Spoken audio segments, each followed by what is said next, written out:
বন্ধুসকল আজি আমি এক্সচেঞ্জ কাৰ্ড ৰি-ৰেজিষ্ট্ৰেশ্যনৰ কাৰণে এপ্লাই কৰিম। কেনেকৈ আমি এপ্লাই কৰোঁ আৰু ইয়াত কি কি ভৰিব লাগিব ডিটেইলছবিলাক আজি আপোনালোকক দেখাই দিম। গতিকে আপোনালোকে ভালকৈ চাব আৰু যদি ভিডিঅ'টো ভাল লাগে আপোনালোকে ছাবস্ক্ৰাইব এণ্ড লাইক কৰি দিব। এইটোৰ লিংক মই আপোনালোকক মোৰ ডিছক্ৰিপশ্যনত শ্বেয়াৰ কৰি দিম, আপোনালোকে তাতে গৈ কিনে চাই ল'ব পাৰে। এতিয়া আপোনালোকে সেৱা সেতু খুলিব গুগল সাৰ্চ বাৰত গৈ কিনে। সেৱা সেতু খোলাৰ পিছত আপোনালোকে ইয়াত লগইন আইডিটো বনাই ল'ব, তাৰপিছত আপোনালোকে লগইন কৰিব। মোৰ ইয়াত যেহেতু লগইন কৰা আছে আপোনালোকক ডাইৰেক্ট দেখাই আছোঁ, নহ'লে মোৰ ভিডিঅ'টো দীঘলীয়াকৈ লম্বা হৈ যাব। এতিয়া আপোনালোকে এক্সচেঞ্জ কাৰ্ড বনাই ল'ব। যিহেতু লগইন আইডিটো নাই তেতিয়াৰ কাৰণে মই এইটো এটা নতুনকৈ ভিডিঅ' আপোনালোকক দেখাই দিম। ৰি-ৰেজিষ্ট্ৰেশ্যন ক্লিক কৰাৰ পিছত এতিয়ালৈকে আপোনালোকে আধাৰ নাম্বাৰ দিব। আধাৰ নাম্বাৰ দিয়াৰ পিছত আধাৰৰ নেমটো আপোনালোকে ক্লিক কৰিব।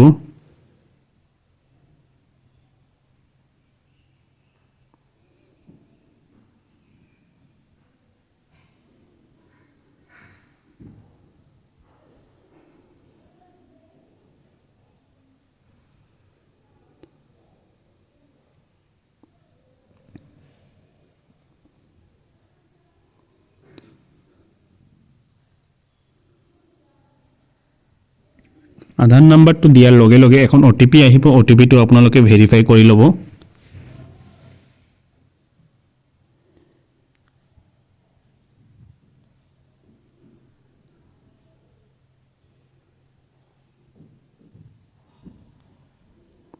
ভেৰিফাই কৰাৰ পিছত আপোনালোকে আপোনালোকৰ এক্সচেঞ্জ কাৰ্ডৰ ৰেজিষ্ট্ৰেশ্যন নাম্বাৰটো দি দিব, দি কিনে আপোনালোকে গেট ডাটাত ক্লিক কৰিব।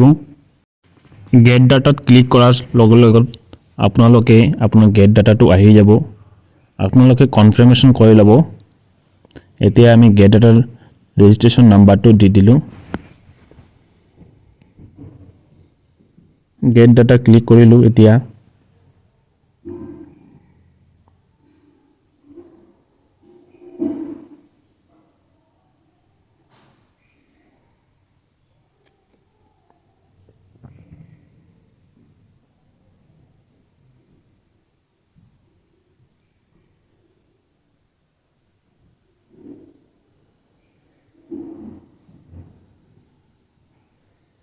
গেট ডাটা ক্লিক কৰাৰ লগে লগে আপোনালোকৰ ডিটেইলছবিলাক চাই পাইছে।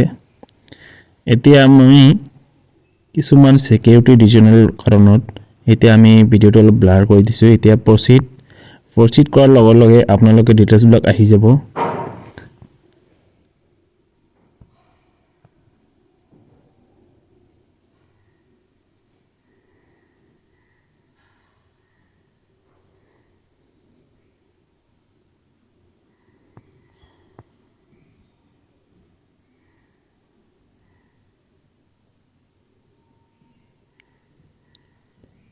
আপোনালোকে ইমেইলটো কেপিটেল লেটাৰত দিব, নহ'লে আপোনালোকৰ মোবাইল ভেৰিফিকেশ্যনত প্ৰব্লেম হ'ব। গতিকে আপোনালোকে এইটো চাই ল'ব ভালকৈ দেই।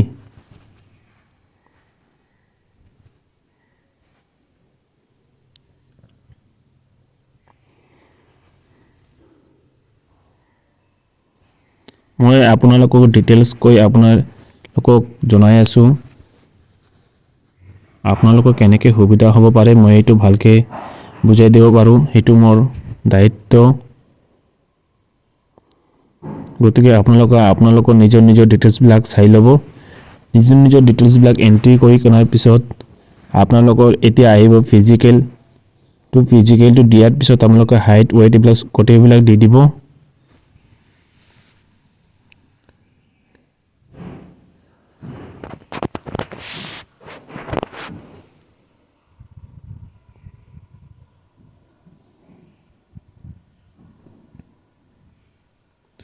হাইট ৱেইটটো দিয়াৰ পিছত 7 নেক্সট কৰিব।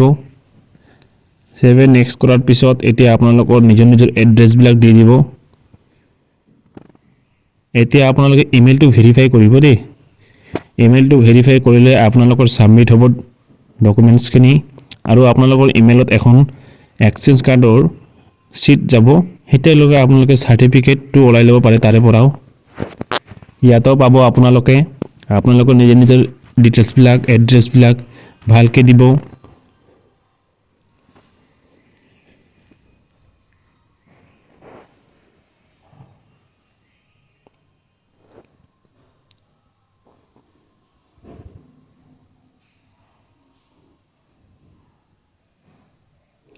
মই মোৰ মতে ডিটেইলছবিলাক দি দিলোঁ।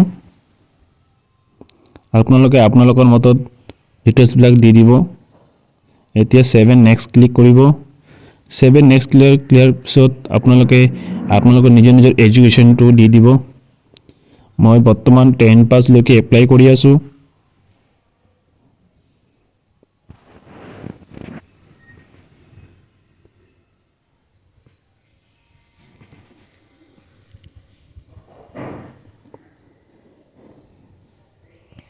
ছাবজেক্টবিলাক দি দিব।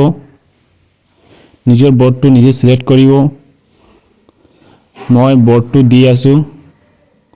যেহেতু মই বৰ্ড সিলেক্ট কৰা নাই সেইকাৰণে ছাবজেক্টবিলাক অহা নাই, অটোমেটিক আহি যাব। মই এতিয়া সেৱা বৰ্ড দিলোঁ। এতিয়া এছামিছ ক্লিক কৰিলোঁ, এছামিছ আহি গ'ল। এনেকৈ মোৰ ডিটেইলছবিলাক এণ্ট্ৰি কৰি ল'ম। ইংলিছ দিলোঁ। এতিয়া মই দিম মেথছ, জেনেৰেল মেথছ আহিব।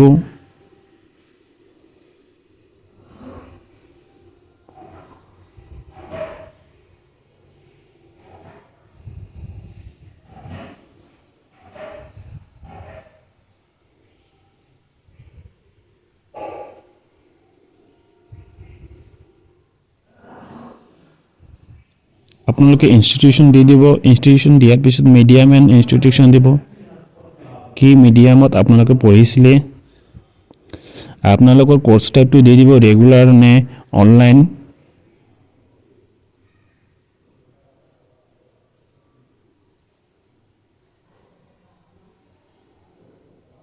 আপোনালোকে কেতিয়া এডমিশ্যন হৈছিলে আপোনালোকৰ ৰেজিষ্ট্ৰেশ্যন কাৰ্ডত পাব, সেইটো মতে আপোনালোকে ডেটটো সোমাই দিব।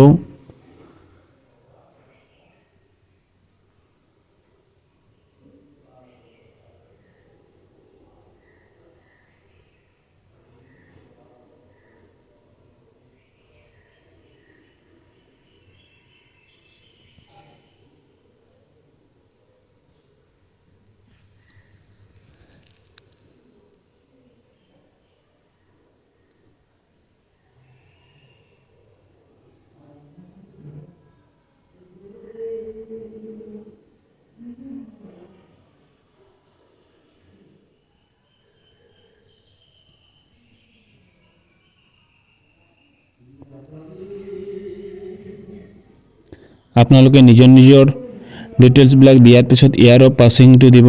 ইয়াৰ অফ পাছিংটো দিয়াৰ পিছত আপোনালোকে পাৰ্চেণ্টেজটো দিব। পাৰ্চেণ্টেজ আপোনালোকে কি হৈছে আপোনালোকে কেনেকৈ ওলাব সেইটো আপোনালোকক ভালকৈ দিব পাৰোঁ। যেহেতু আপোনালোকে নিজৰ পাৰ্চেণ্টেজ ওলাব পাৰে, আপোনালোকে নিজৰ পাৰ্চেণ্টেজটো দি দিব। তাৰপিছত আপোনালোকে আপলোড চাৰ্টিফিকেট, পাছ চাৰ্টিফিকেটটো আপোনালোকে আগতীয়াকৈ স্কেন কৰি ৰাখিব। স্কেন কৰি ৰখাৰ পিছত আপোনালোকে PDF-ত বনাব। সেই PDF নহ'লে আপোনালোকে ব্ৰাউজাৰটো একচেপ্ট নকৰে। আপোনালোকৰ PDF দিব লাগিব। PDF-টো বনাই কিনে আপোনালোকে ব্ৰাউজত ক্লিক কৰি আপোনালোকৰ নিজৰ ফাইলটো সিলেক্ট কৰিব। মই পাছ চাৰ্টিফিকেটটো দি দিলোঁ। এতিয়া মাৰ্কশ্বিটটো দি দিম। মই মাৰ্কশ্বিটটো দি দিলোঁ। দিয়াৰ পিছত আপোনালোকে 7 নেক্সট কৰিব। মই 7 নেক্সট কৰিলোঁ। এতিয়া আপোনালোকে চাই পাইছে কি হৈ আছে। এতিয়া আপোনালোকৰ নিজৰ লেংগুৱেজটো সিলেক্ট কৰিব, কি পাৰে আপোনালোকে কি কৰিব পাৰে। মই মোৰ মতে নিজৰ লেংগুৱেজটো সিলেক্ট কৰি ল'লোঁ।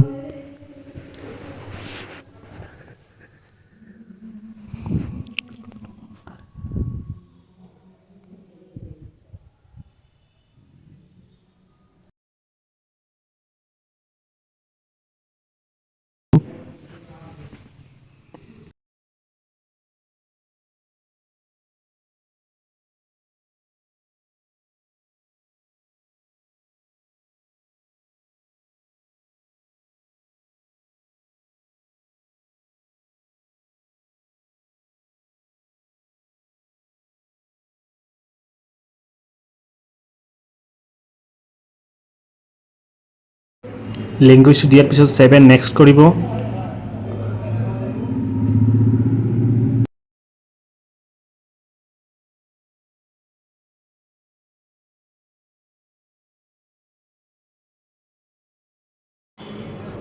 নেক্সট কৰাৰ পিছত এইটো আহিব এমপ্লয়মেণ্ট এক্সচেঞ্জ। এতিয়া আপোনাৰ ডকুমেণ্টছবিলাক আপলোড কৰিব। ডকুমেণ্টছবিলাক আপলোড কৰাৰ পিছত আপোনালোকে ফাইনেল ছাবমিটটো দিব। মই ডকুমেণ্টছবিলাক আপলোড কৰি আছোঁ, আপোনালোকে চাব। এতিয়া মই ভোটাৰ কাৰ্ড দিলোঁ। এজ প্ৰুফত আপোনাৰ এডমিট কাৰ্ডটো দিলোঁ।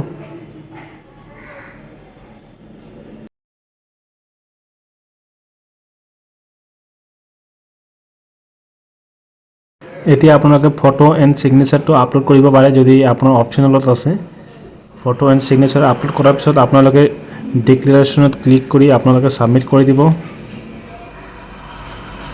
7 নেক্সট কৰাৰ পিছত এতিয়া এক্সেঞ্জ কাৰ্ডটো শ্ব' কৰিব এক্সেঞ্জ কাৰ্ডটো ছিকিউৰিটি ৰিজনৰ কাৰণে অলপ ব্লাৰ কৰা ৰখা হ'ল গতিকে আপোনালোকে চাই ল'ব এইটো ফাইনেল ছাবমিট এইটো ছাবমিট দিয়াৰ পিছত আপোনালোকৰ এক্সেঞ্জ কাৰ্ডটো ওলাই আহিব ডাউনলোড কৰাৰ পিছত আপোনালোকে ডাউনলোড কৰি কিনে এতিয়া আপুনি ৰাখি দিব পাৰে ডাউনলোড কৰি কিনে আপোনালোকে কোনোবা চাইবাৰত যাই কিনে আপোনালোকে অনলাইন চেণ্টাৰত যাই কিনে আপোনালোকে প্ৰিণ্ট আউটটো কৰি ল'ব পাৰে এনেকৈ আপোনালোকে ঘৰতে বহি আপোনালোকে নিজৰ নিজৰ এক্সেঞ্জ কাৰ্ডটো ৰি-ৰেজিষ্ট্ৰেশ্যন কৰিবৰ কাৰণে এপ্লাই কৰিব পাৰে যদি আপোনালোকক ভিডিঅ'টো ভাল লাগে তেনেহ'লে আপোনালোকে ছাবস্ক্ৰাইব এণ্ড শ্বেয়াৰ কৰি দিব এণ্ড লাইক কৰি দিব থেংক ইউ বন্ধুসকল